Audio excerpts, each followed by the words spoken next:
All right, so I keep thinking about this moment in time, January 2022.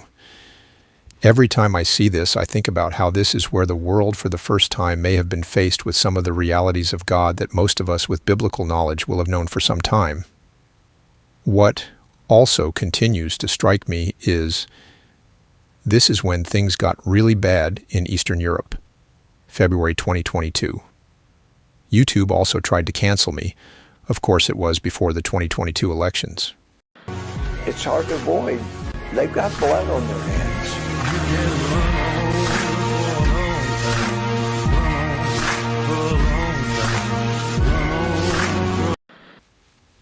The parable of the seed keeps coming to mind. The fact that seeds have to be planted. Then there is the question if the seed will even bear fruit. Finally, the harvest. There has been an estimated 1 million deaths so far in that Eastern European war. How many likely died in their sins? The gospel is clear. Life doesn't end after physical death. Science doesn't argue with this regarding energy. After 2020, it became almost illegal for someone to change their mind about alternative lifestyle and expression of their spirit. Then we've seen the powerful make it so that the masses would have no other choice but to die in what the Bible calls their sins, or how they direct their eternal energy. In the last 4 years, I have been more and more convinced that the biblical harvest is real. If the biblical harvest is real, then there is going to also be one hell of a harvest, and that's a hell of a lot of energy. Is this some nightmare new science, or just that ancient evil talked about in the Bible? Philippians 2:12.